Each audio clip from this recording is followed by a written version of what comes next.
Donc le jeu maintenant, c'est de vous laisser la parole et de vous laisser poser toutes les questions qui nous permettraient d'approfondir cette vision générale que nous avons voulu vous offrir ce soir. Donc un micro est à votre disposition. Alors, c'est Sylvie qui est en charge de le faire circuler dans la salle. Et puis les personnes référentes en lien avec la question essaieront d'y répondre.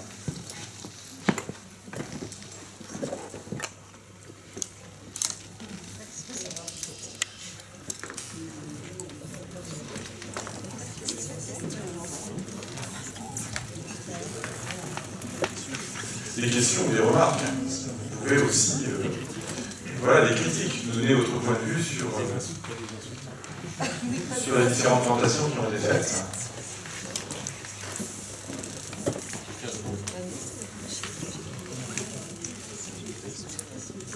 Moi je veux bien.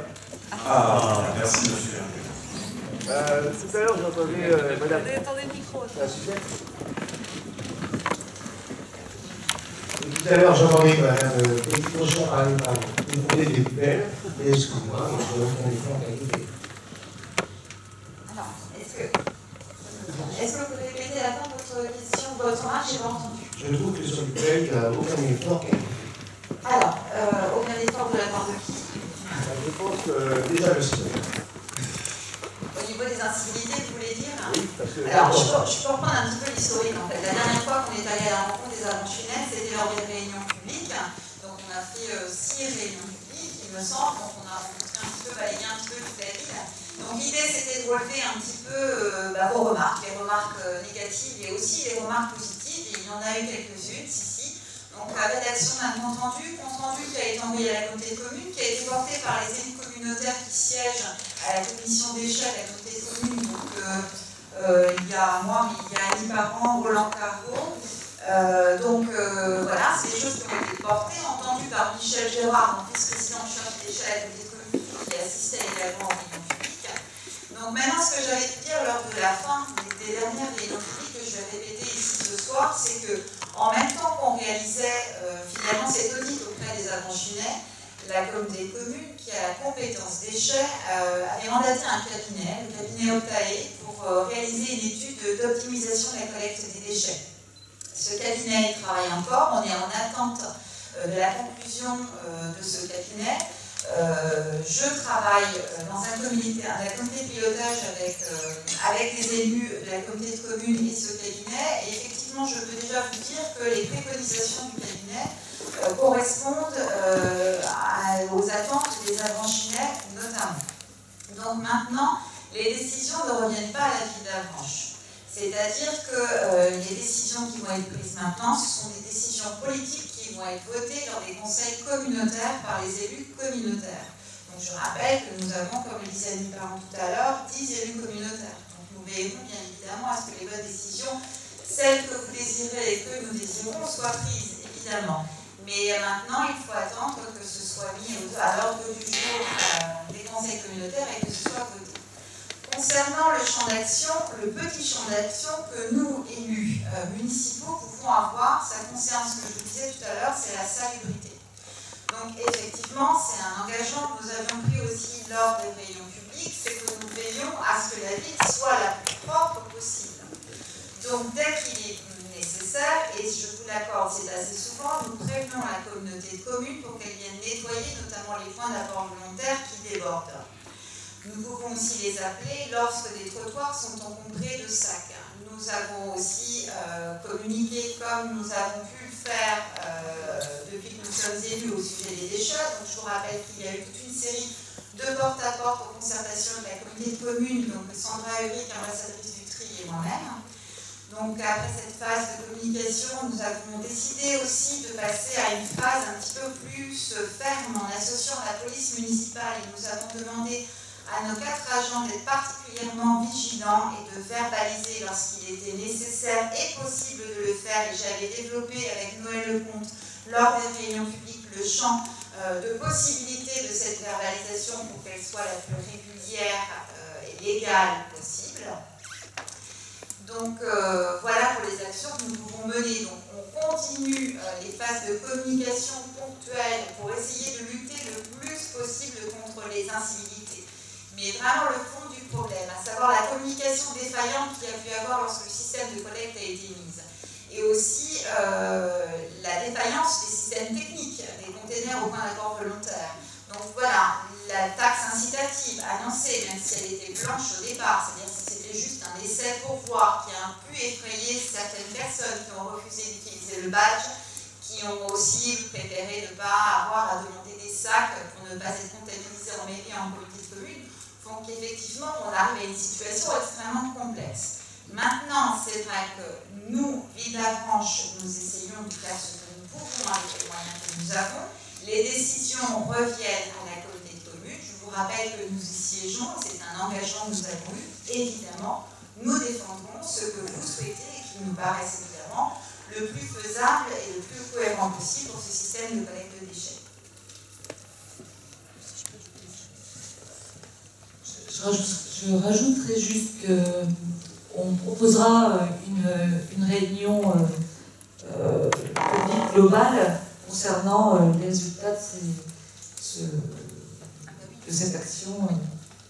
Oui, j'aurais pu dire effectivement, dès que les premières mesures seront prises au niveau de la communauté de communes, il est évident que nous reviendrons vers vous pour communiquer.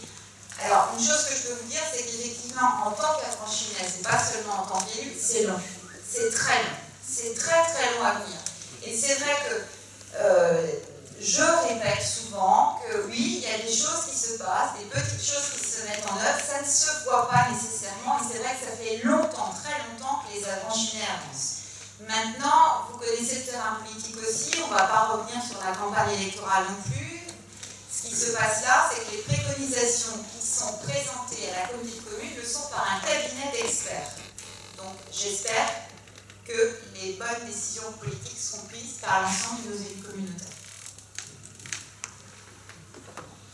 Alors moi, je demande juste une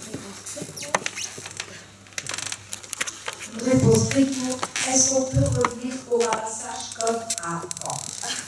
C'était parfait. Alors, je ne peux pas dévoiler en fait toutes les préconisations du cabinet Otaï. Maintenant, ce que je peux vous dire, c'est que il y aura toujours un double système de ramassage dans la ville, comme c'est dans de très nombreuses villes en France, parce que d'après les experts et toutes les études qui ont pu être menées d'optimisation, justement de collecte, on se rend compte que les points d'apport volontaires sont ce qui correspond le mieux à l'habitat collectif. Maintenant, je ne peux pas vous en dire plus puisque les décisions ne me reviennent pas. Mais il me semble qu'on restera à un double système de ramassage, c'est-à-dire un système de sectorisation porte à porte et en point d'apport volontaire. Après, la sectorisation pourra être revue. J'ai essayé de faire du cours. Mais je ne peux pas donner des réponses vraiment beaucoup plus précises.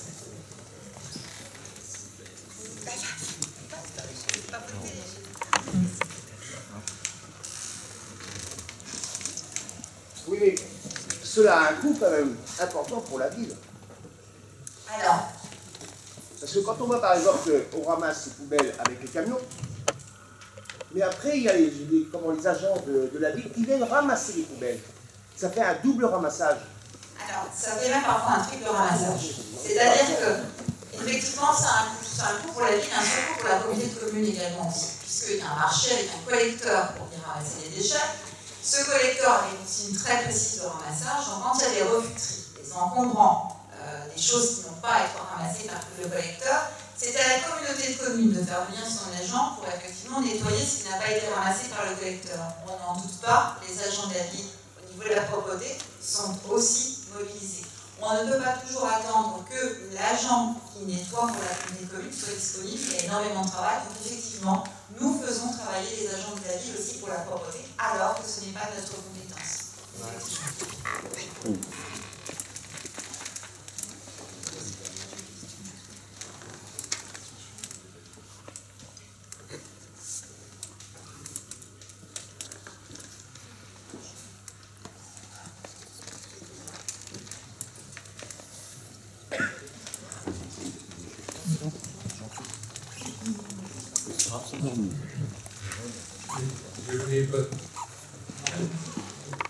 Je voulais poser une question au sujet du centre culturel, puisque vous semblez travailler sur les études, puisque Ce que j'ai vu dans la presse, c'est un coût de 14 millions d'euros.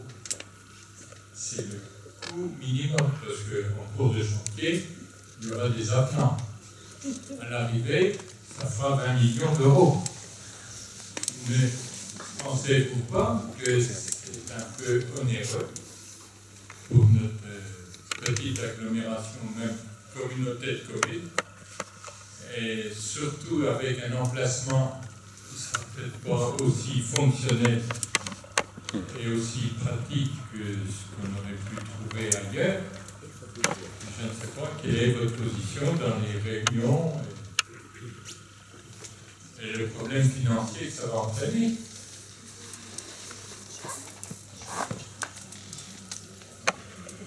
Alors, je vais vous donner une réponse. Mais je donne la réponse à tout le monde. Je ne m'adresse pas qu'à toi. Alors, ce qu'il faut savoir, c'est que ce qui a été acté au niveau de la communauté de communes, c'est la volonté communautaire d'aller vers la réalisation de ce projet. Il reste encore beaucoup de choses à définir et à rediscuter. Je pense que le projet qui nous a été présenté est encore très, très flou dans ses contours. Bien évidemment, on sera très vigilant et on renégociera dans les commissions des choses fondamentales, comme par exemple le nombre de places, le nombre de la jauge, comme on dit, de cet équipement. Il y a de notre part une volonté d'accompagner la création d'un équipement communautaire sur le territoire d'Avranches, mais pas n'importe quelle condition. Et on sera vigilant à ce que ce projet corresponde bien aux attentes des Avranchinois. Pour être clair, à titre personnel, mais je pense que plusieurs collègues partagent mon avis, nous pensons que la jauge à 1200 places est beaucoup trop importante. Mais encore une fois, tout ça sera revu, puisque les commissions, ou la commission culture qui portera le projet, ne s'est pas réunie depuis le vote communautaire qui a eu lieu au mois de juin, si je me souviens bien, qui validait donc la création de ce projet. Voilà, donc dire que pour l'instant, tout reste à définir avec précision. Et on sera très vigilant sur ces questions d'accessibilité, de stationnement, de coût de fonctionnement. Puisque même si c'est un équipement intercommunal, il s'agit bien des finances publiques et en partie celle qui provient des impôts payés par les habitants d'Avranches. Donc, on s'engage également à vous tenir informé de l'état d'avancement de la réflexion.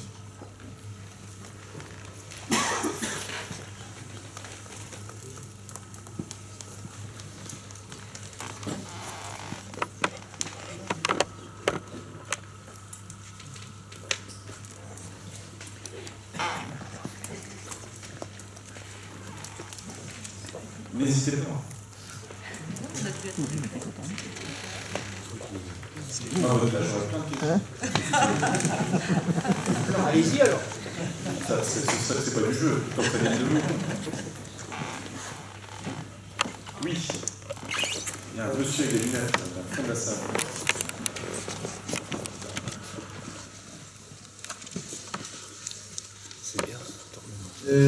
Donc, vous parliez de baisse de dotation de l'État et de maintien du budget d'activité, finalement, qu'est-ce qui, par rapport à l'équilibre qu'il y avait précédemment, qu'est-ce qui descend? On entend les maintiens, mais on n'entend pas finalement, quels sont les budgets qui ont été descendus? Des économies. C'est assez facile à dire. Par contre, c'est très difficile à faire. Et c'est la seule solution. Il faut réduire les dépenses qui ne sont pas indispensables. Alors, il faut faire attention avant de signer un chèque, enfin, c'est pas des chèques, avant de signer un compte de commande, il faut vérifier si effectivement la dépense est justifiée. Et c'est par les économies qu'on réussira à maintenir les subventions d'associations, continuera à maintenir des différentes activités, différents services qui sont offerts à la vie. Cela dit, c'est une décision nationale qui a été prise de réduire le montant des dotations. L'Association des maires de France n'a pas dit son dernier mot, n'accepte pas comme ça ces décisions. J'ose espérer que ce qu'on nous annonce ne sera pas appliqué en totalité. Peut-être que l'État, que le gouvernement reviendra ou offrira certaines dispositions. J'ai vu dans les journaux, alors désolé messieurs de la presse, mais tant qu'on n'a pas un avis officiel, on ne peut pas le juger avec certitude, mais il y aura quand même des facilités données aux centres-bourgs ou aux communes de moins de 50 000 habitants. Donc Avranches se positionne, c'est un chef-lieu de canton ou d'arrondissement, et Avranches a moins de 50 000 habitants. Alors on peut peut-être espérer qu'Avranches ne sera pas complètement pénalisé au titre de la réduction des dotations d'État. C'est à suivre. Cela dit, on est dans une époque difficile. Donc la politique de rigueur, même si c'est quelque chose, si c'est un mot qui n'est pas apprécié par certains, doit quand même être mis en place. Juste compléter, je pense que le maître mot de cette affaire, c'est bien la maîtrise de nos recettes. Des dépenses, certes, mais aussi des recettes. C'est-à-dire que nous sommes à la recherche permanente, à un combat quotidien de nouvelles recettes. Alors ces recettes, ce sont des subventions, comme l'avait dit Hervé Henné. Et pour chaque projet que nous pensons, nous allons chercher des subventions. Je vais vous donner un exemple tout bête, la place Saint-Gervais va être subventionnée, grosso modo, à hauteur de 50%. Un projet comme le projet Avranches FM, radio, fait l'objet d'une demande de subvention auprès de la DRAC. On a obtenu 10 000 € pour cette année. Et je pourrais multiplier ainsi le nombre d'exemples. Aujourd'hui, on ne peut plus conduire un projet municipal sans des subventions qui viennent soit de l'Europe, soit de la région, soit du département. On est systématiquement dans cette logique-là, d'où l'importance aussi d'avoir des personnels au sein de la collectivité qui sont formés pour le montage de dossiers, parce que c'est souvent très technique, et qui sont surtout très réactifs. Donc les métiers évoluent aussi dans les collectivités. C'est plus seulement du secrétariat, c'est plus simplement des tâches d'accompagnement des personnes dans le cadre des services publics, c'est aussi un travail de techniciens qui sont capables d'aller chercher de nouvelles recettes. Et si on n'a pas fait le calcul, on aurait pu le faire pour ce soir, si on faisait le calcul de l'ensemble des subventions qui ont été obtenues depuis 1 an pour conduire nos différents projets, eh bien vous verriez qu'on arrive à équilibrer la perte de recettes, à peu près.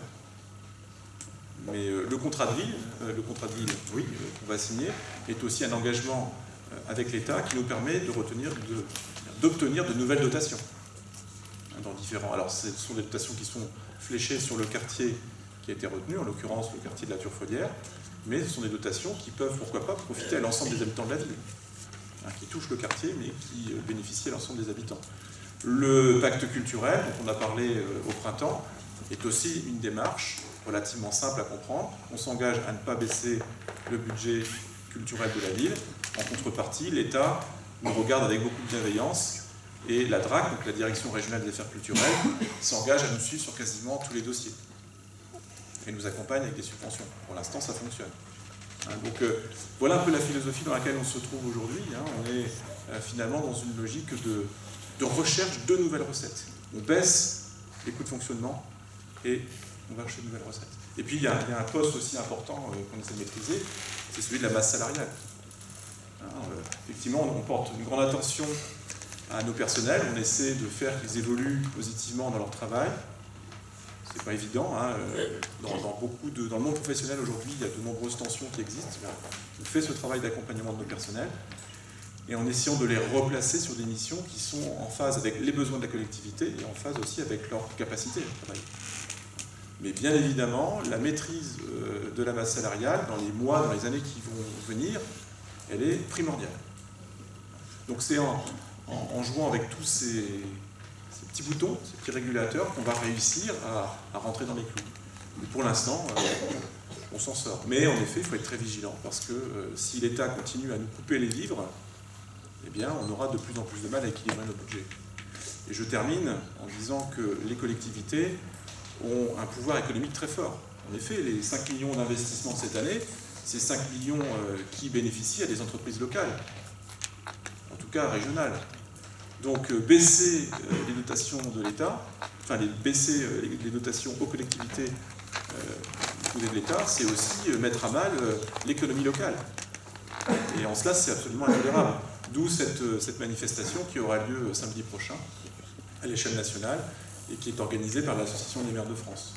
Et donc nous irons à Saint-Lô, comme beaucoup d'élus du Sud-Manche, pour manifester. Et on espère que l'État infléchira un peu cette politique de rigueur, puisqu'il s'agit pour l'État de baisser de 30% les dotations de l'État. 30% sur un budget communal, c'est énorme.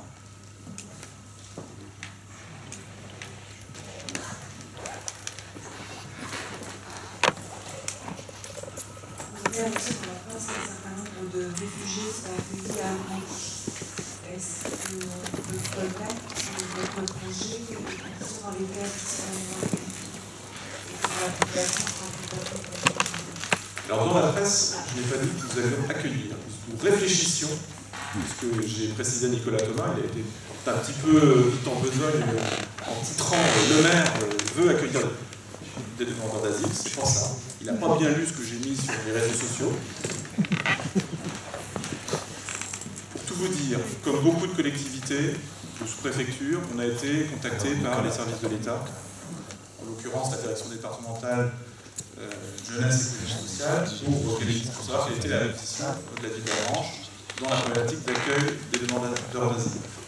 Ces premiers contacts n'ont pas eu lieu la semaine dernière, il y a 2 semaines, mais il y a plusieurs semaines, voire plusieurs mois. C'est-à-dire que c'est une réflexion à laquelle nous sommes confrontés depuis plusieurs semaines. Bien évidemment, les choses se sont accélérées la semaine dernière avec la publication des images qui ont heurté les citoyens que nous sommes. Et donc on a accéléré la réflexion et nous avons rencontré une association, 2 associations, je vais taire leur nom parce que ça se fait dans le cadre d'un appel à projet lancé par l'État.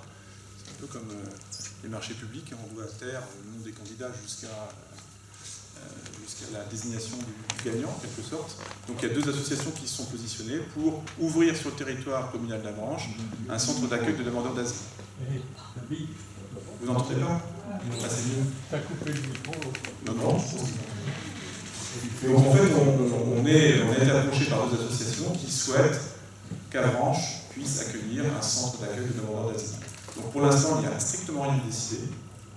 On a commencé à en discuter avec les services de l'État, avec la sous-préfecture d'Avranches, avec ces associations, mais tout reste à finaliser.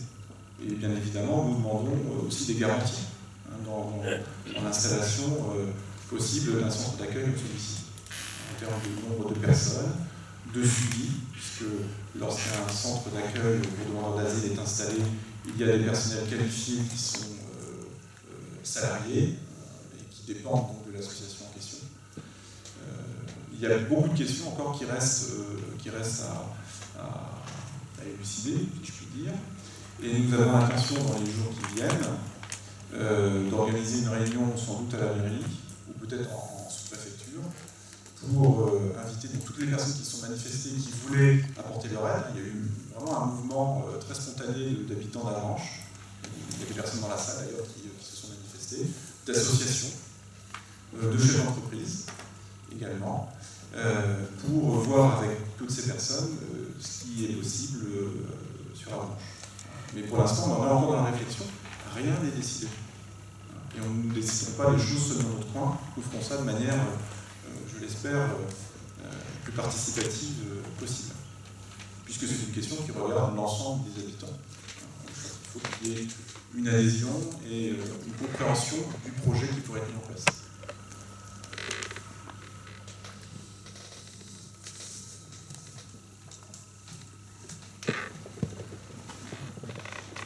Je reviens sur le problème des ordures ménagères. Est-ce qu'on ne pourrait pas réduire la quantité des ordures ménagères en mettant en place des composteurs collectifs? Ce qui serait en même temps, on va dire, c'est un bien grand mot, mais une éducation. Le maire est en train de parler à la fin de notre question. Vous pouvez répéter juste la fin de votre question. J'ai entendu sur les composteurs collectifs, et sinon. Je disais, est-ce qu'il ne serait pas envisageable de mettre en place des composteurs collectifs qui permettraient de réduire la quantité des ordures ménagères? Alors, c'est une question qui a été posée également à la communauté de communes, et la communauté de communes ne souhaite pas mettre en place de composteurs collectifs dans les villes.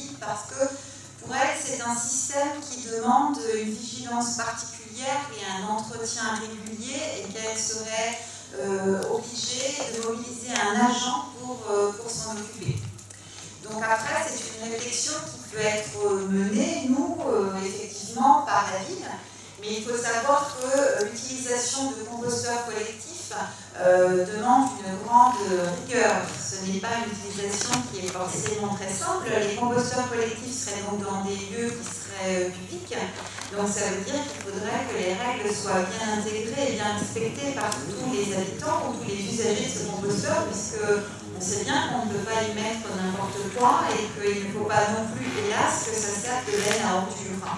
Donc c'est vrai que je comprends un petit peu la frilosité de la communauté de communes, vu les incivilités qu'on peut avoir particulièrement en ce moment, mais effectivement c'est quelque chose qui peut être pensé, qui peut effectivement être mis à l'essai et porté pourquoi pas par la ville, on peut l'essayer et puis l'étendre si effectivement ça fonctionne.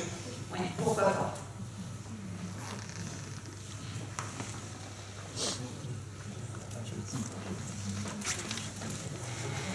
Moi, je trouve qu'il y a quand même eu des progrès faits en matière de collecte, par la suppression des badges et tout ça. Maintenant, quand même, il y a moins de décharges sauvages. Les gens peuvent aller déposer sans avoir besoin de mettre de badge. C'est vraiment une aberration monstrueuse, à mon avis. Oui, donc c'était effectivement, notre la communauté commune avait levé l'utilisation des badges pour permettre un accès libre. Mais hélas, l'ensemble des habitants du territoire, alors particulièrement peut-être sur le territoire d'Avranches qui connaissent ce double système de collecte, l'ensemble des habitants ne savent pas que finalement l'accès est encore libre.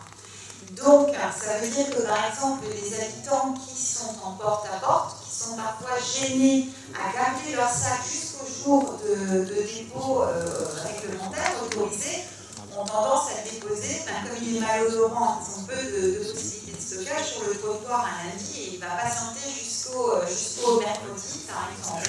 Alors que tout le monde peut utiliser finalement ces points d'apport puisqu'ils sont en accès libre, effectivement.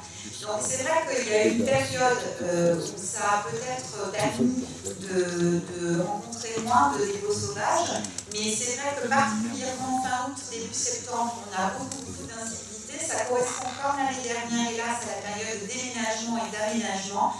Et on ne peut pas dire qu'au point de certains points d'apport volontaires, comme je ne citerai que Roger Lemoine par exemple, on a énormément de dépôts d'encombrants, de sacs de 100 litres qui ne passent pas dans les ouvertures de 30 litres pour les déchets. Donc voilà, ça demande énormément de temps de travail à l'agent de la communauté de commune. Quand il fait un passage de matin pour nettoyer, ça peut prendre plusieurs heures, parce qu'il y a plusieurs allers-retours à faire à la déchetterie. Et quand il revient dans l'après-midi, le point est aussi sale que le matin, avant qu'il soit venu. Donc ça, effectivement, c'est très très difficile. Le fin mot de l'histoire. Finalement, toute cette nouvelle façon d'aborder les déchets coûte plus cher qu'autrefois quand on fait le ramassage pour tout le monde. Je pense qu'effectivement, les difficultés rencontrées, c'est effectivement une opération assez onéreuse. Maintenant, on espère bien que les décisions qui vont être prises vont permettre une communication à nouveau, mais maintenant, je pense que ça va être difficilement à travers. Ce qui est important, c'est que les éléments, les nouvelles choses qu'ils vont pouvoir mettre en place redonnent confiance aux Avranchis et aux habitants sur l'ensemble du territoire, parce que ce problème, il n'est pas spécifique à Avranches, on est bien d'accord, on le retrouve également dans d'autres communes du territoire communautaire, que des petits éléments qui peuvent paraître petits vont offrir un confort en fait, pour les usagers, pour la gestion et la collecte de leurs déchets. Ne serait-ce que par exemple, c'est un exemple qui me vient comme ça, mais dans les points d'apport volontaires permettent le dépôt de sacs de 50 litres plutôt de 30 litres, puisqu'on s'est rendu compte que davantage de personnes sur la branche utilisaient des poubelles de contenant 50 litres plutôt que 30 litres. Donc finalement, ils sont obligés de sous-remplir le sac pour pouvoir le mettre dans la benne.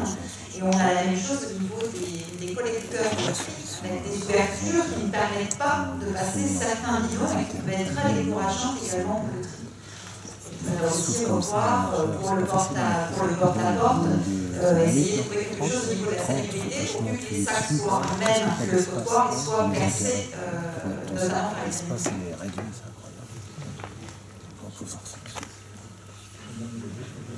le 1er octobre, vous devez mettre en place une nouvelle zone bleue.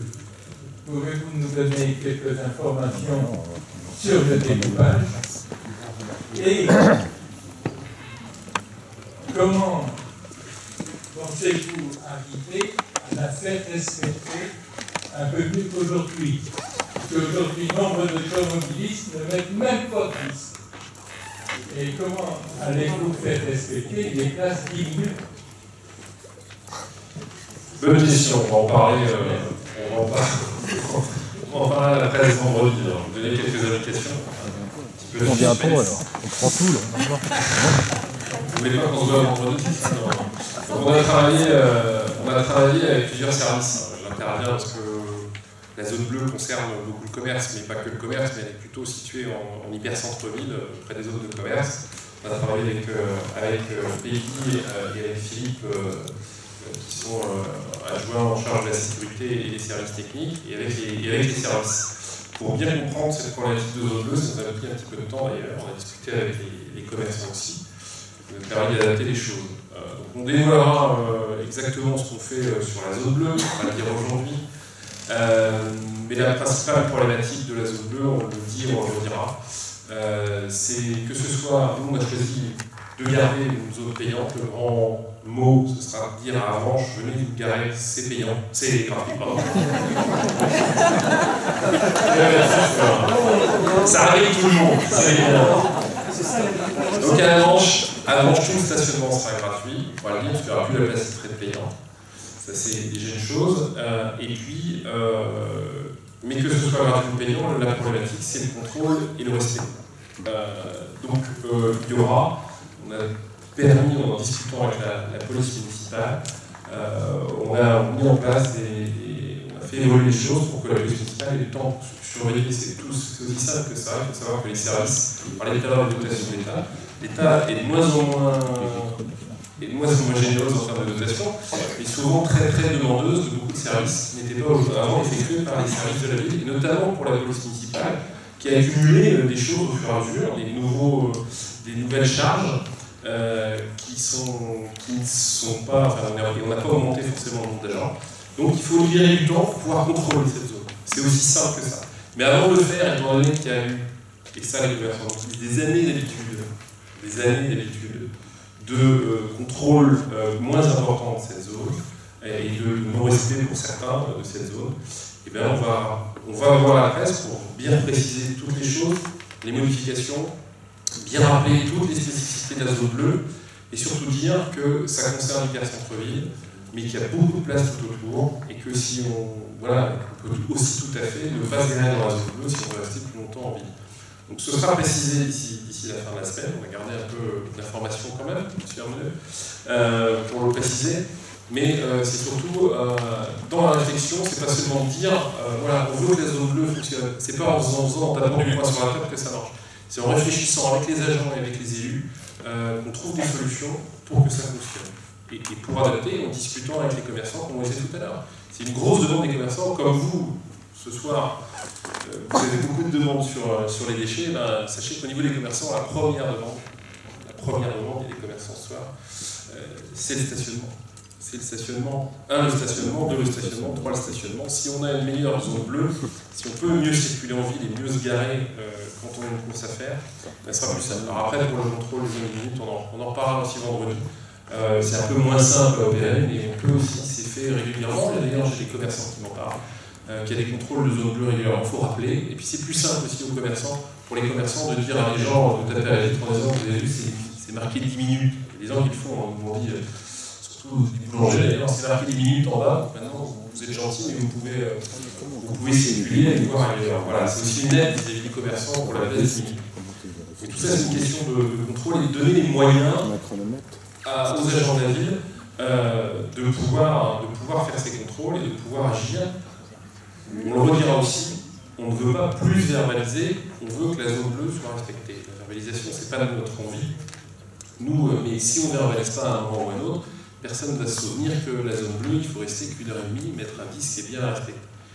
Donc voilà, grosso modo, les grandes lignes, mais on en reparle vendredi pour ceux qui voudront venir. Vendredi matin, on parle. Question à monsieur le maire. Ah, ça y est.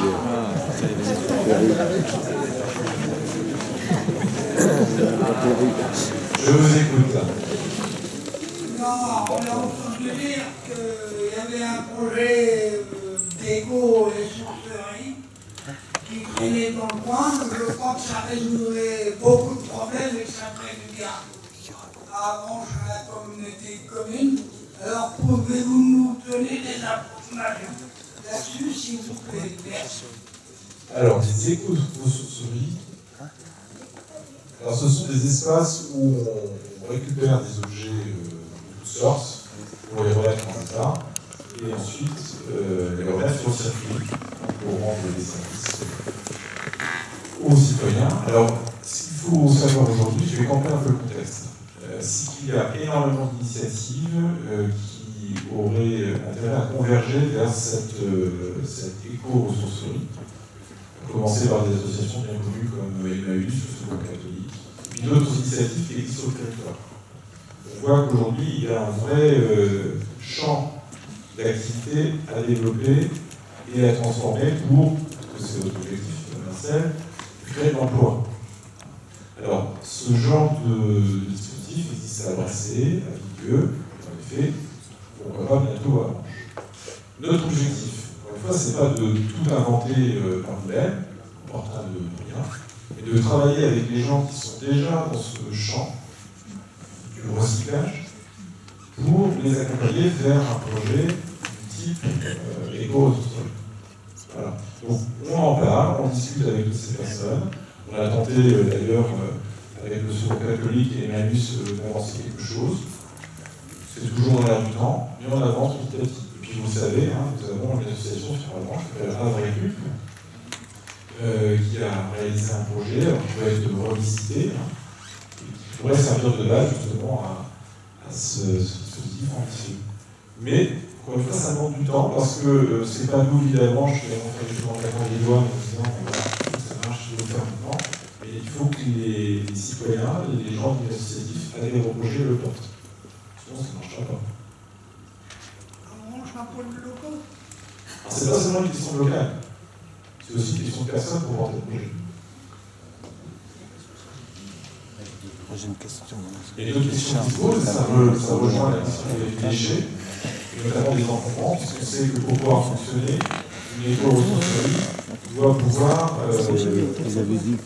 récupérer les encombrants. Alors aujourd'hui, les encombrants ne sont pas récupérés par l'entité associative comme celle-ci, mais directement déposés par les habitants de la communauté de communes dans les déchets. Donc il faudrait... C'est pas facile, parce que les associations qui récupèrent, par exemple, dans les déchetteries, ont bien du mal à récupérer, justement. Oui. C'est pour ça qu'il faudrait l'accord de la communauté de communes pour que ces objets encombrants qui sont déposés régulièrement dans la déchetterie puissent être récupérés dans le cadre d'un dispositif associatif. Généralement, comme les les associations consommateurs. on les repousse un peu aussi. Oui, parce que c'est réglementaire. C'est comme ça. Donc il faudrait qu'il y ait une convention, entre soit la ville d'Avranches pour inventer le projet et la communauté de communes. La communauté de communes accorderait le droit à la ville d'Avranches d'être collecteur de ces encombrants, ou alors une convention signée avec l'association qui porterait le projet de la ressourcerie. Voilà. Donc c'est des choses qui sont en cours de réflexion, peut-être de négociation. Je ne sais pas si ça avait avancé. Je sais que j'en avais parlé de la communauté de communes. Mais, pour un ramassage encombrant. Voilà, pour un ramassage. Mais on n'a pas la compétence déchets, donc il faut aussi une convention avec la communauté de communes pour qu'on puisse savoir la... Voilà, donc il y a plusieurs paramètres qui sont en cours d'étude, mais ça fait partie des projets que nous allons pouvoir apporter dans le plan. Et Marcel, tu fais bien de poser la question pour savoir où ça en est. Et ça peut créer ou transformer un emploi. Et ça peut créer de l'emploi, bien sûr. Bien sûr. La ville de créer des emplois grâce à ça d'ailleurs. Oui, Dieu, c'est des expériences qui fonctionnent, et un peu partout sur le territoire national. Mais, encore une fois, il faudra qu'on s'appuie sur les associations qui travaillent déjà dans ce champ-là, sur le territoire de la commune. Moi, je voudrais revenir sur les dotations de l'État. Ça représente quel pourcentage dans le budget de la municipalité d'Avranches, dans les dotations de l'État? Quel pourcentage ça représente dans le budget? Alors, on a perdu, on on a battu quasiment 200 000 € de dotation sur un budget de fonctionnement qui est aux alentours de 11 millions. Les dotations de l'État, c'est 2 millions. Mais voilà, mais ce qu'il faut savoir, c'est que les dotations de l'État, c'est 2 millions. Donc en fait, sur les 2 millions de dotations de l'État, ce sont 200 000 € qui disparaissent. C'est 10%. Mais le chiffre annoncé par l'État, son souhait de faire des économies en baissant les dotations aux collectivités, c'est 30%. Oui, puisque ça va se cumuler sur les 3 ans. Les dotations actuellement, c'est 2 millions sur 11 millions. Oui, c'est ça. Donc sur les 3 années, sur les 3 exercices, à partir de celui-ci, nous allons perdre 30% de la dotation qui s'est payée jusqu'alors à 2 millions. Ça fait beaucoup. Et ça se fait ressentir sévèrement dans la gestion des collectivités. Par contre, le scriptorial ne pourra jamais être pris par la communauté de communes. Je vous laisse poser la question. Le scriptorial, on n'a aucun espoir qu'il soit pris par la communauté de communes. Alors, je vais être très clair.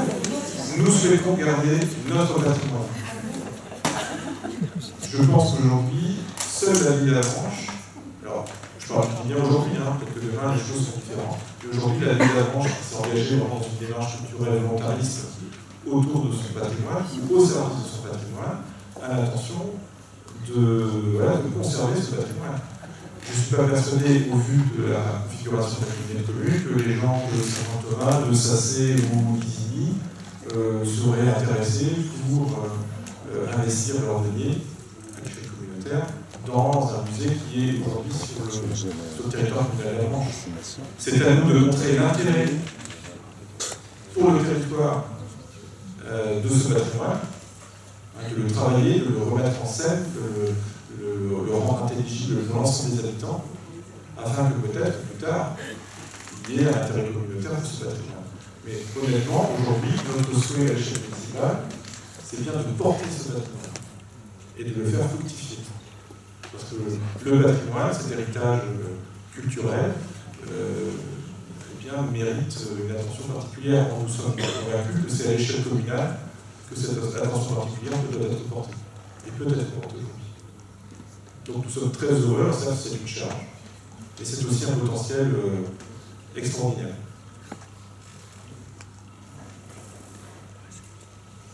Et un potentiel à la fois culturel, touristique et éducatif, puisque nous avons bien l'intention de faire de ces établissements culturels que sont le musée d'art d'histoire, le scriptorial et le français, qui forment un seul tout. C'est un tout. On ne peut pas dissocier le scriptorial du français et du musée, puisque les collections que vous y voyez au scriptorial proviennent de ces deux entités. Donc nous voulons que ces 3 entités qui forment notre service culturel et patrimonial puissent rayonner sur le territoire et être aussi utilisées par les écoles. Je pense que là, on a un outil éducatif formidable qu'Annie Parent a commencé à réactiver avec les 2 enseignants détachés qui sont avec nous aujourd'hui depuis 1 an.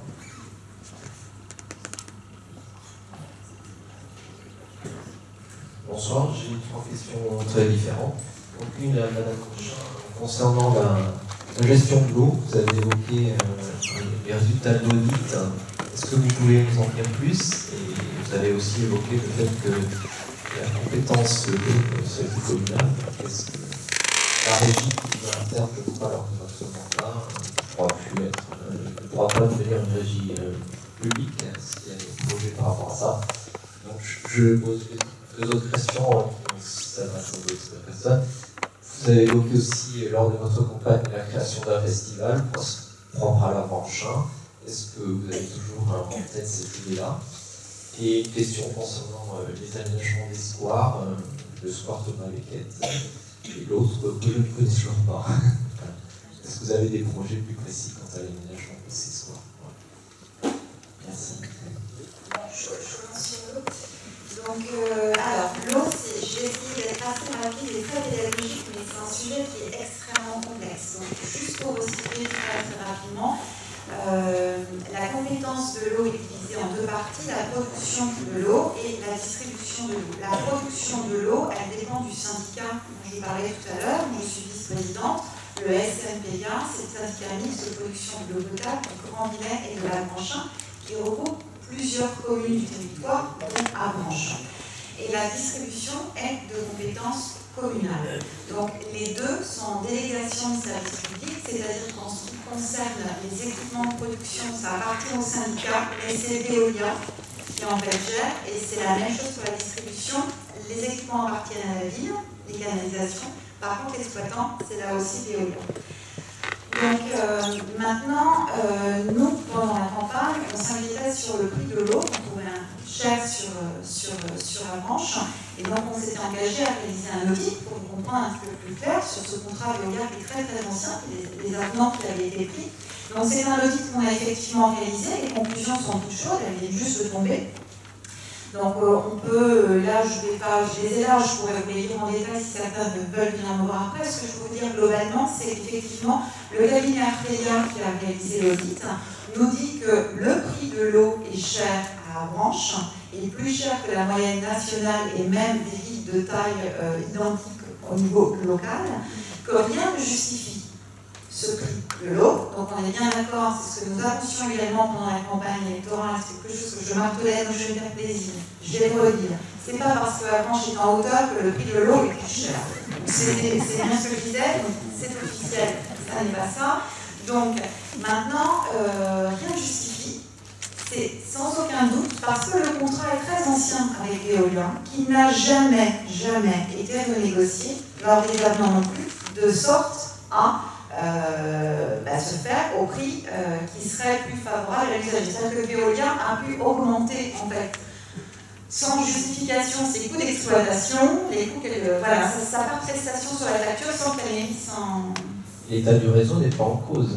L'état du réseau n'est pas en cause en fait. On ne peut effectivement pas dire que c'est parce que le renouvellement est pas fait. On a un taux de rendement qui est bon, hein. On dépasse les 80% depuis cette année, au dernier rapport 2014, donc on ne peut pas mettre ça en cause. D'après le cabinet Artelia, c'est parce que c'est un contrat qui est très ancien et qui n'a pas été renégocié et que voilà. Et quand on étudie plus précisément la facture, on voit que quand on compare par exemple ce que nous propose le cabinet Artelia, une ville comme Avranches avec d'autres villes de taille à peu près moyenne, qui sont aussi en exploitation avec un exploitant de délégation de service public, sur la facture de l'usager, la part délégataire, la part Veolia est nettement supérieure à la part municipale, mais beaucoup plus supérieure à Avranches que dans d'autres villes qui sont aussi contrats avec un délégataire de service public. Donc c'est un contrat des avenants qui aurait sans aucun doute, certainement, dû être négocié à l'avantage, à notre avantage, le bien de l'usager. Voilà. Donc ça, c'est ce qui concerne l'audit. Maintenant, nous, c'est très intéressant, parce qu'on va pouvoir effectivement essayer de négocier auprès de Veolia. Il y a un nouveau paramètre qui touche au tout frais, c'est la loi NOTRe. Donc ça a été promulgué le 8 août dernier. Donc maintenant, les communes vont être dessaisies de la compétence eau potable et assainissement. C'est déjà le cas pour nous, je vous rappelle que l'assainissement est une compétence communautaire. Donc c'est toute une réorganisation qui va être à penser. Maintenant, je ne peux hélas, c'est pas que je cache les choses, c'est que je ne peux hélas pas vous en dire plus parce que la loi est très fraîche. C'était l'été, c'était le mois d'août, la rentrée c'est maintenant septembre. Donc il va effectivement falloir que les syndicats d'eau, donc le nôtre, le SFPGA, qui concerne la commune d'Avranches, le syndicat départemental de l'eau aussi, le taux 50, voilà, et puis les communautés de communes se positionnent par rapport à cette espèce de cataclysme dans le domaine de l'eau potable. Parce que la compétence eau va devenir obligatoire pour les communautés de communes à partir de 2020. Là, elle va être optionnelle, mais elle va être obligatoire. Donc, aux communautés de communes de se positionner pour savoir si elles veulent récupérer cette compétence. En même temps que ça, il y a aussi donc, ces syndicats qui ont déjà cette compétence production. Donc, la volonté de l'État, c'est de réduire le nombre de syndicats. Pas plusieurs petits syndicats comme ça, mais bien dans une idée de mutualisation pour que ça revienne moins cher à tout le monde. Donc il y a des syndicats sur notre département qui ne sont plus viables, des syndicats d'eau qui ne sont plus viables. La condition qu'a posée la loi, c'est que pour qu'un un syndicat devienne viable, il faut qu'il soit à cheval, concerne des collectivités à cheval sur plusieurs communautés de communes. Donc vous voyez, en même temps, les communautés de communes sont en train de se redéfinir aussi, parce qu'elles doivent contenir plus de 15 000 habitants. C'est vraiment extrêmement complexe. Donc, nous, élus qui travaillons sur le dossier de l'eau, pour l'instant, nous ne savons pas comment nous allons pouvoir redéfinir le schéma de gouvernance qui va pouvoir dire qui est producteur, qui a la compétence production, qui a la compétence distribution et où elle est. Donc, pour nous, communes, c'est extrêmement frustrant. Parce qu'on travaille sur l'eau, on en avait la compétence distribution, la compétence production, je sais que dans le syndicat, voilà, on y était aussi. Et puis voilà qu'on perd un an. Donc maintenant, il y a des élus qui, comme moi, là, sont au syndicat ou au SNPA, qui sont au DO 50. Donc on a encore ce regard, les possibilités d'action sur l'eau, mais pour l'instant, sincèrement, vraiment, je ne peux pas vous en dire plus. Donc ce qui serait intéressant, c'est quand on y verra un petit peu plus clair, c'est effectivement, nous, on avait pris des engagements de campagne très forts à ce sujet, c'est de pouvoir revenir vers vous, de faire une réunion très pédagogique pour vous expliquer, voilà ce qui a été décidé au niveau du schéma départemental de coopération intercommunale. Voilà ce qui est acté aussi par la préfecture. Et puis, donc, on pourra après, effectivement, je ne peux même plus vous dire où on en sera dans la renégociation des contrats en 2017 avec une délégation de service public, une régie. Pour l'instant, tout ça, c'est en attente quand on ne sait pas vraiment la gouvernance de l'eau. Par contre, rassurez-vous, ça ne remet pas en question le gros projet de construction des usines et d'interconnexion. Voilà. Il y en a qui sont revenus sur leur contrat. Il y avait d'autres questions. Alors, je vais juste laisser François répondre à l'autre question de monsieur. D'autres collectivités qui sont revenues sur le contrat d'eau? Monsieur Berry, c'est ce qu'on avait dit, c'est que de toute façon, pour l'instant, c'est jusqu'à fin 2017 pour la plupart, avec la réalité, pour la plupart des délégations de services publics. Donc en fait, aucune négociation n'est engagée avant fin 2017. Il faut arrêter de poser des questions, j'en rigole. Donc on ne sait pas en fait. Non mais c'était bien expliqué. Non mais c'était bien expliqué. Les déchets, c'est terminé. Je reviens sur les événements, c'est important les événements. Je l'ai très vite tout à l'heure, pour compenser le hasardage de certains. J'ai mis une œuvre pour continuer à améliorer les événements existants avec l'agent sélectionné et étudier la création d'un nouvel événement concernant le machin. C'est bien dans les tuyaux. Mais pour l'instant, nous n'avions pas d'agents qui travaillaient ni sur le commerce ni sur les événements. Donc c'est un petit peu compliqué de continuer à développer les choses. Donc voilà, on a besoin de temps pour travailler, c'est ce que David a étudié et a évoqué tout à l'heure. On va l'étudier, je ne sais pas si ce sera pour 2017, mais on va commencer à y travailler en tout cas, on va commencer une petite partie.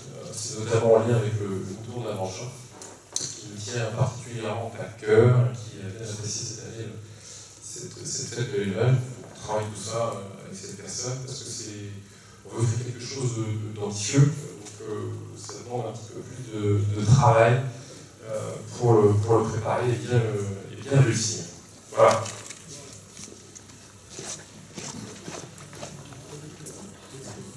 Juste, alors, tout est lié. Tout est lié parce que là, on parle de révéler les spécificités du territoire de l'Avanchin. On s'en a parlé du tour de l'Avanchin, qui est une race que certains d'entre vous ont pu découvrir à l'occasion de la fête de l'élevage à la fin du mois d'août. Il n'y a pas que le tour de l'Avanchin. Il y a aussi des choses intéressantes dans le champ du végétal. On connaît la foire de la Manche. Mais disons, on a la chance de posséder dans notre région plusieurs spécificités qui sont intéressantes. Par exemple, en champ de la gastronomie. Là, c'est un domaine que je conçois comme.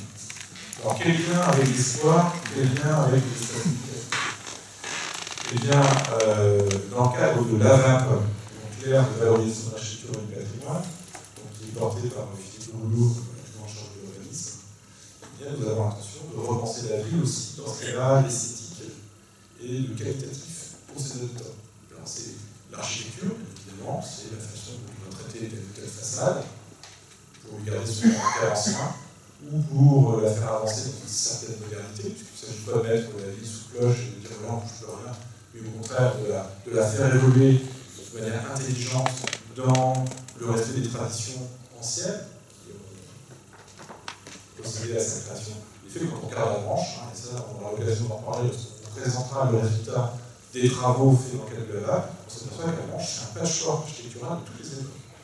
du Moyen-Âge jusqu'à la Reconstruction, on a une sorte de patchwork, de mosaïque, très intéressant, très riche, qui faut ce côté un peu foisonnant, un peu hétéroclite de la ville. Donc, il y a le volet architectural, patrimonial, mais il y a aussi l'espace public non bâti et on peut qualifier de square, de jardin, d'espace vert, qui maille la ville aussi de manière très très intéressante. On pense à Branche, immédiatement on pense végétal, on pense à jardin de plantes. Mais il n'y a pas le jardin de plantes. Il y a le square de Mavéqué, le jardin de Bergevin, le jardin de Vichy. La place Carnot aussi est une place verte, avec des pelouses, quelques arbres. La place du collège aussi, le collège de Ménalco, est un espace urbain qui est en partie digitalisé, mais qui mériterait sans doute d'être revu. La place Platon. Et bien, tous ces espaces-là, on veut les penser comme des espaces d'expression végétale, avec peut-être, pourquoi pas, des espaces qui vont devenir thématiques. Alors, pour le square de Mavéqué, on est sur une problématique historique, puisque c'est ce qui est l'ancienne cathédrale. Donc, on voudrait que cet espace aujourd'hui qui mériterait d'être retravaillé, on imagine ceux qui connaissent cet espace visuel assez facilement, et une barrière en ciment qui est là depuis des années et des années, qui est complètement en travers, qui n'est plus à la hauteur de ce qu'on doit attendre, parce qu'on est un touriste, on voit un humain, surtout quand on a la ville de Saint-Michel sous les yeux. Donc c'est soigner l'espace urbain, l'améliorer et lui donner du sens. Donc là, pour le square de Mavéqué, il s'agira de repenser ce lieu en lien avec la cathédrale disparue, donc on pourra, j'espère, matérialiser l'utilisation. Pour le square des mers, autre problématique, on est dans un quartier résidentiel, avec des enfants, avec un besoin de se poser aussi, de bancs, d'espace de respiration urbain. Également, on travaillera, c'est évident, avec le conseil citoyen du quartier d'Action-Foucault, pour voir ce qu'on fait de ces endroits-là. Je pense que les habitants qui sont là ce soir ont plein d'idées. Donc tous ces espaces urbains qui sont constitutifs de la ville, nous allons les penser. Qu'est-ce qui est en nous, c'est que la réflexion. Je suis là depuis 2 ans, donc forcément quelque chose. Alors, très rapidement, dans le cadre du plan local d'urbanisme, de l'écriture du plan local d'urbanisme, nous avons pris en compte tous les cheminements verts qui ceinturent la ville d'Avranches. Et on part dans le PADD, qui est le document préparatoire du PLU, donc c'est le plan d'aménagement des développements durables, de périphérie vert. Et ce périphérie vert, évidemment, il passe sur ce dossier, il permet de rejoindre les communes de Saint-Père, puis de Saint-Martin-des-Champs, et il passe par le jardin des plantes, et puis par les différentes terres, terre de la gare, terre de Saint-Nicolas, qui filent ensuite vers Pont et vers Saint-Brice. Donc la dimension chemin pédestre, cheminement doux, dans un contexte vert, est complètement intégrée à la dimension du PLU. Puis il y a d'autres aspects du PLU, comme Philippe pour les communes peut-être, avec des connexions vers les communes limitrophes, vers Pont-Saint-Jean-de-Lez, vers les communes. Donc tout ça est pris en compte. Et même dans le cadre de la politique de la ville, avec la réflexion urbanistique autour du quartier de la ville, nous réfléchissons à des cheminements doux, piétonniers ou cyclables, avec une mise en valeur végétale de ces cheminements sont complètement au cœur de notre réflexion. On parlait de square, il reste de pouvoir relier ces espaces les uns aux autres. Ce ne sera pas aussi simplement que je dis, mais ça fait partie des enjeux aussi de la ville.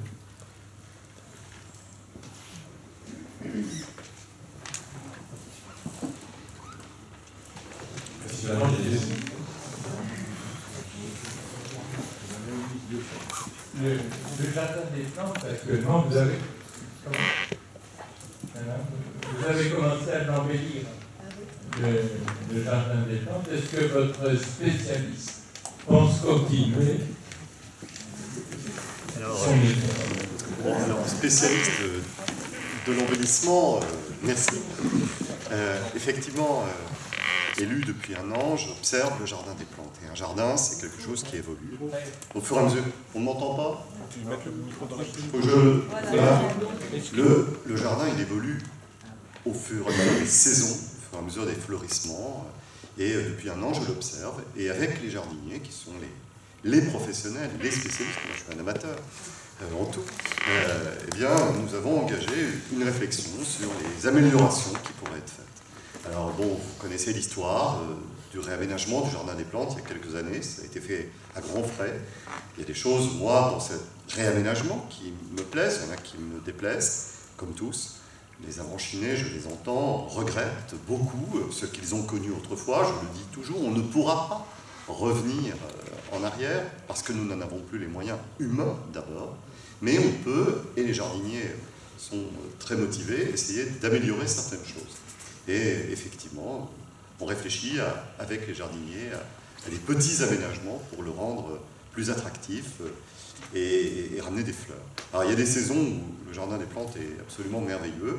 Au printemps, au moment de la fête du Jardin des Plantes, la réaction de tous les Avanchinais, ça a été « Ah, il est magnifique !» C'est vrai que c'était vraiment le moment où il y avait les azalées, les rhodos en fleurs. Il faut amener plus de fleurs l'été et peut-être à l'automne. Mais voilà, on y travaille, et d'abord et surtout avec les jardiniers. Et puis pas qu'avec les jardiniers. Nous avons établi des relations avec la société d'horticulture, qui est une vieille société locale. On a commencé à planter quelques arbres fruitiers dans le 13e jardin. C'est un début. Il faut que nous prolongions cela avec la société d'horticulture, avec d'autres associations locales, pour que les Avanchinais s'approprient un peu plus cet espace et y reviennent.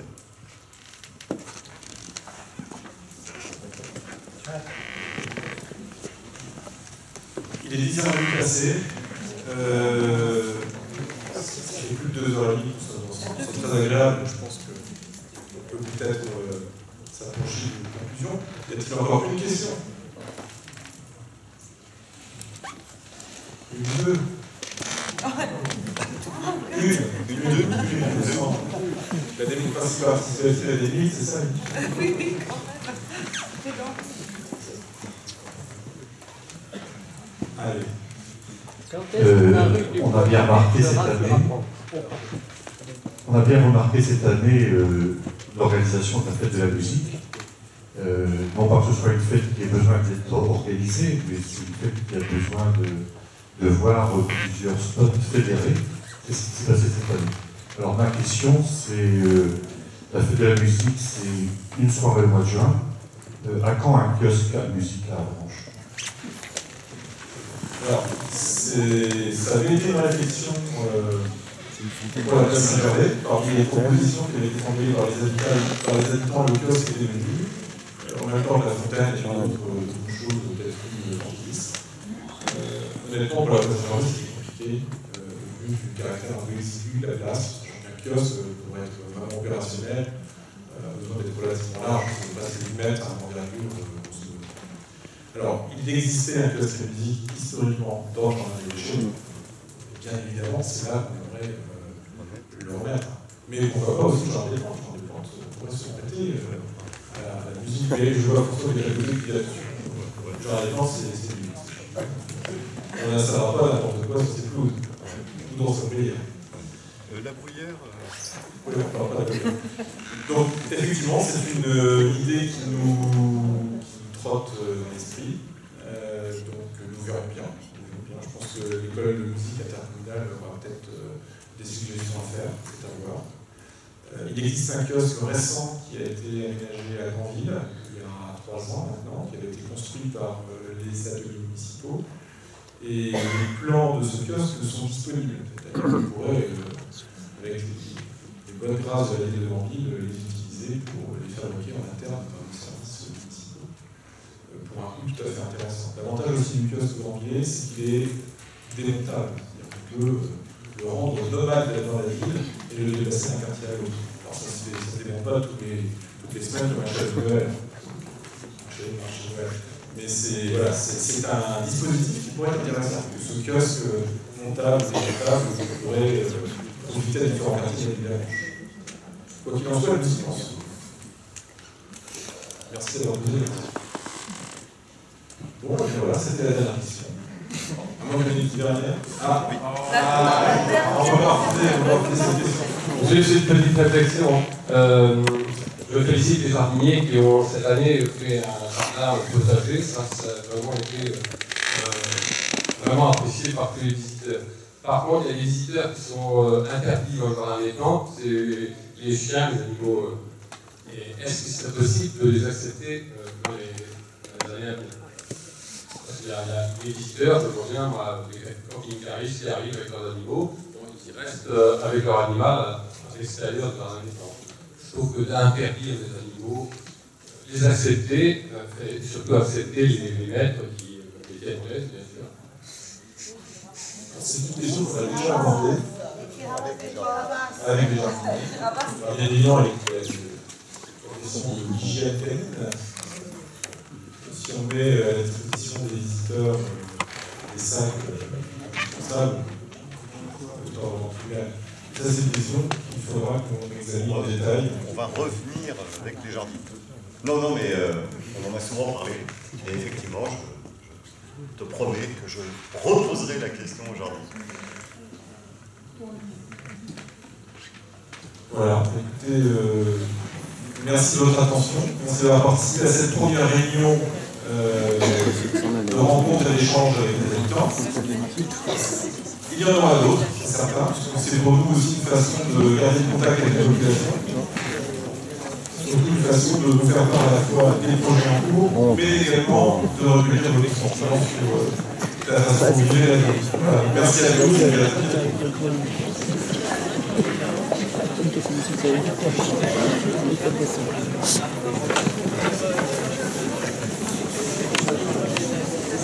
Allez, un zoom sur Nicolas là. Le gars qui